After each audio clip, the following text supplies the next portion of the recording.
Welcome to the Winning Edge Investments Podcast. Winning Edge Investments provides industry-leading horse racing and sports betting tips, ratings and education, enabling you to invest intelligently and treat your betting like a business. Go to www.winningedgeinvestments.com to learn more about how you can start to supercharge your betting bank immediately. Treat your betting like a business and invest intelligently with Winning Edge Investments. Today on the Winning Edge podcast, we're joined by Matt Smith from the Speedstar service. How are you, Matt? I'm really good, Brad. How are you? Good, thanks, mate. You've had a bit of a purple patch in recent weeks. Must be a good feeling. Yeah, it was actually a really good feeling the last couple of weeks. The results have been a little bit up and down through variance, but things swung back in our favour over the last couple of weeks, and it's been really, really good. So 7 winners from the last 8 bets, average price of $5.50. Fantastic if I could do that every week, but it was really good. I was really quite impressed. Awesome, mate. All right, so tell us a bit about your background in analysing horse racing data.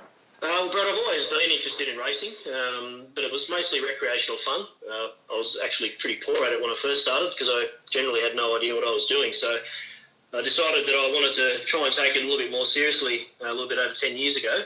And at that point, I started with the traditional weight and form type analysis, as most people do, because at the time, that's pretty much all I knew, and there was a fair bit of information around about it. So I started doing that, and I had varying degrees of success, but after a few years, I just felt that this type of data didn't really provide a lot of value due to the large number of people that had general access to it. So I decided that I wanted to go in search of something just a little bit different. And around about 6 years ago, I started looking into sectional times. That had always fascinated me, and at the time it seemed that not really many people were using sectional times, and there could be an edge if I was able to use them effectively. It made sense to me that times were critical since we had an official race time and an official 600 metre sectional time. And the more I looked at the times, I learned about them a bit more and realised that while they were definitely giving me better results, just times on their own are really quite misleading as they disregard factors like pace, track speed, class of horse, things like that. So times can actually steer you in the wrong direction if you're looking at just pure raw times on their own. There needs to be a bit of perspective applied to the sectional times to normalise them across all the races from country to metropolitan, and that way you gain a bit more accurate perspective on the merits of the performance of each horse. So instead of just using the raw times, I found a product for some speed ratings that took these factors into account and actually found them very effective. So it wasn't long until I was pretty much using them exclusively for my own betting. It was around this time I actually started providing selections to a horse racing service for about 18 months, and we ended up having really good success. We made about 230 units profit at 15% profit on turnover during that period. Yep. And things were going along really well, but unfortunately the company that I was working for at the time decided they were going to move exclusively into sports data services. So at that point I was no longer required, so I pretty much just went back to my own betting, primarily with the speed-based analysis, and having a really good time with that. Things were going really well. So the bug got me again to look at a service. So I decided that I'd probably start my own service back in about 2018. So I got on social media and started building a bit of a newsletter member base.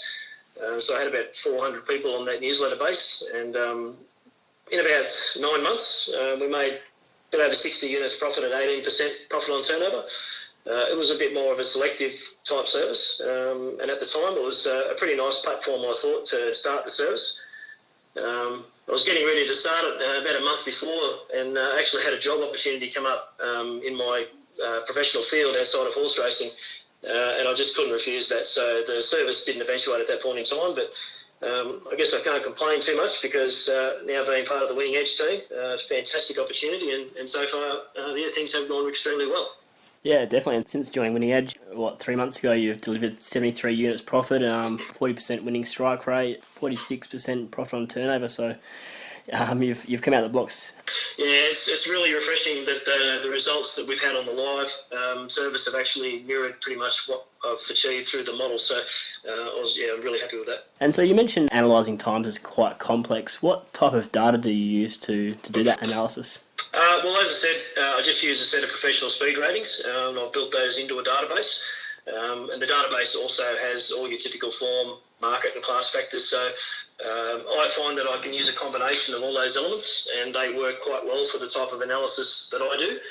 And I also do combine that with some video analysis too on certain races where the data tells me that there could be something there that I've missed. So generally the data is pretty good at pointing out, when a horse might have been held up at a stage. The actual speed ratings will give you an indication of that. So I generally go looking a bit deeper into the form, a little bit deeper into the video analysis and just have a bit of a look what might have happened. And quite often there is a reason there. The horse might have been held up or something like that. So that sort of goes into the database as well, and I can take that into account next time when they're running. Yep. All right, so you've delved into a fair bit about the Speedstar speed process. So how did you come across this method? Well, when I was using the speed ratings, I thought that there might be some additional factors that I could utilise to help make them a bit more profitability. So I was doing a bit of research on general form and market characteristics that I could possibly use with that. At the time when I was just doing my own betting, I was constantly around about the 10% profit on turnover, but what I found, I was just betting into a lot of races and generally multiple horses in each race. So it gave me quite a high turnover and also a high winning strike rate per race. But the downside to betting multiple horses in a race is that you're pretty much guaranteed to back a lot of losers, and that sort of goes against how I've tried to set up myself and go about my work over the years. So I decided that I was going to just perform some analysis on horses that were a little bit more favoured in the market and try to determine if there were any form factors that generally made them more popular to general punters out there, and see if anything lined up well with the speed ratings. So I could start to use these extra factors to help me eliminate more horses and try to narrow that selection down to one per race. In that process, I was trying to achieve a goal of a 40% strike rate and increase the profit on turnover to 20% at the time, up from 10%. So that was really all I was trying to achieve. After a few months of testing and analysis, I found that I had come up with a set of factors that could work well. So I built a very basic model. Well, actually, I had it built for me because I don't sort of have that ability, but I found a guy who was able to build that for me. And we loaded it with the predetermined form and market factors. And that basically forms the foundation of all the analysis work that I do. So the model itself is essentially designed to find the right horses in the right races for me to preview. And from those model selections, I then do further analysis on those and use the speed ratings to verify the form and market factors. I don't bet them blindly. I do put a bit of work into having a look at those model selections, and it has actually improved the results quite a bit since I started doing that. And what I found was that horses that were strong on form factors and market factors that I could verify on speed ratings, then these are the horses that I really wanted to be on. Apart from that, there is the element of just the speed rating process itself. So there's often times when I find horses that do stand out on speed ratings alone, and they are missed to a certain degree by the model because they don't generally fit the criteria or they're popular with the market. And we've had a few of those recently. We had Montefilia at $12, and we also had the Beaufort Park horse on the weekend at $7. So they were in around the market to a degree, but they really weren't the popular favoured horses. But on the speed ratings alone, they really stood out as far as I was concerned. So those selections make up around about 20% of the overall selections, but they are very important to the overall winning strike rate and profit on turnover. Yep, and it's a high win strike rate service. It doesn't it's not a huge turnover service, is it? No, not at all. I've tried to steer away from that because I like to think that I'd be better off just trying to focus on the really good races that the model finds, looking for the better horses in those races, and just trying to line them up with the speed ratings to find those horses that I believe are standout bets. And I just don't believe in betting for the sake of it. I can go weeks without a bet if I have to, but obviously I like to find a few good horses to bet on each week, but I don't go about looking for extra horses to bet on just for the sake of having a bet. Yep. And it does focus on mainly Saturday metro racing? Yeah, that's correct, Brad. The metro racing on Saturdays I found to be far more consistent, and generally that's how the model tends to work with more consistent data and better horses. It does have a far better result when it looks at those horses rather than just your average horses running around the country. Yep. And do you bet on other days as well, like featured days outside of Saturdays or those kind of days? I do sometimes. It just depends on the horses that are going around. Generally, if I've got a bet midweek, it's through a black booker that I've looked at through previous race analysis, and I've earmarked it as a horse I wanted to have a look at. So generally, if there's a midweek one, then that's the horse I'm on. But with the Spring Carnival upon us, I will be previewing some of the bigger midweek ones, such as the Manikato and Geelong Cup, Melbourne Cup Day and Oaks Day. So chances are there'll be a horse or two there that strikes my fancy due to the fact that these generally Saturday class horses running around on those particular meetings.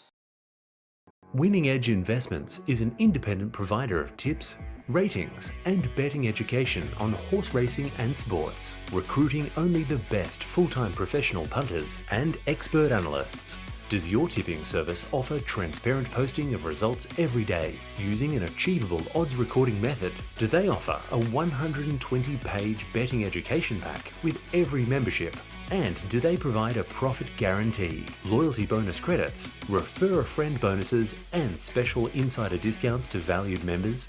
If not, head over to winningedgeinvestments.com for a different, better experience. Treat your betting like a business and invest intelligently with Winning Edge Investments.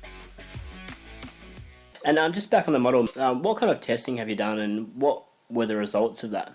So initially I looked at 2 years worth of data, 2018 to 2019. So things changed quite a lot in racing and I wanted to keep the data set fairly recent. So I didn't want to go back too far. And I wanted to look at what factors I could find in there that were likely to be affecting prices reasonably close to the present day. Once I had those form and market factors that I wanted to use, I put them in the model and I just ran that over 2019 data. Essentially, the 2018-2019 data was fairly similar, so I just ran it over the 2019 data to get a baseline. And then once I had that baseline, I was ready to start live testing on the upcoming races. So when I did get those baseline results, they actually exceeded the expectations I had for the model because it really only used a handful of factors. And when you combine those with the speed ratings, there wasn't really a lot of variables that were actually used in the model compared to some models have over 100. I have a fraction of that, so it's a fairly simple model. Just trying to look at the better horses at the top end of the market, essentially. It was very clear, as I said before, that the quality of horses and racing in general outside of Sydney Metro is really below average. Yep. So the results for Saturday Metro, in particular Sydney and Melbourne, were exceptionally good, and they had a 40% strike rate and over a 40% profit on turnover. So that was where I decided to put my focus. Yep. When I analysed each of the races and horses picked up by the model, I found the average price of the winners was around $3, $3.20. So there were really no winners in double figures in that 2019 testing period. So I gained a fair bit of confidence out of that the results were genuine and there was potential to replicate those once we moved into live testing, which I did at the start of January this year. And of course, the worst thing happened. We had a loss the first month of testing. Away. Yep. 7.5 unit loss. So it was actually the biggest losing month the model had. And of course, it had to happen as soon as I went live. So I thought, okay, what's going on here? But then February and March rolled around, and they were quite big winning months. So I knew at that point that it was just variance, which happens to the best of us. So. Yep.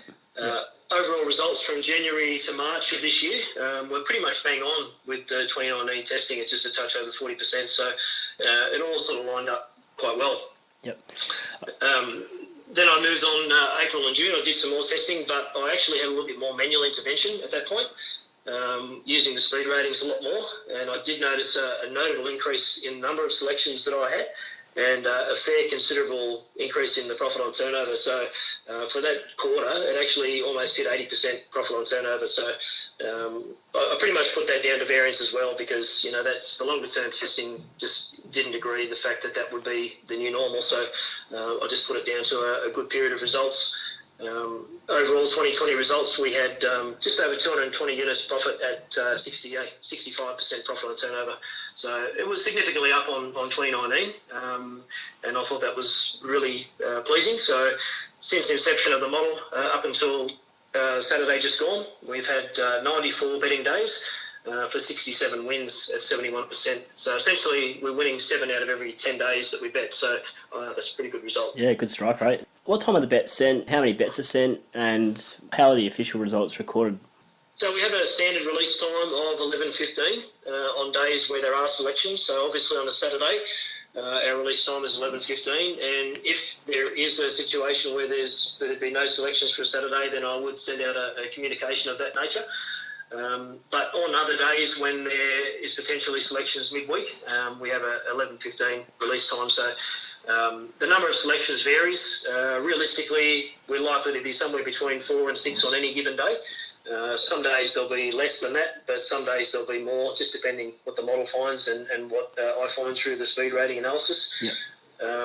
We record our official results at 2-unit win using best of the best prices. I found over time that best of the best generally beats SP, so you can generally take Betfair SP as well, and that has proven to be quite profitable. So more often than not, it comes out on top. So it's really a great set and forget strategy. I realised a long time ago that I'm not the best at pricing horses, so I feel the best strategy I've got is to let the model find the horses. I make the analysis to find the final selections. I had a look at the markets in the morning, and if the market sort of sits around a price that I'm happy to take on the horse, then it'll go out as a selection at best of the best, and then I'm just happy to let the market decide what the final price we get for the horse. And generally the prices of the horses have actually come up quite well and above the range that I'm interested in betting in anyway, so I don't feel we miss out on anything by trying to take an early price. And when you take an early price in the morning, you're looking at 120, 125% market sometimes, so generally the horses tend to drift a bit later in the day towards start time anyway. Yep.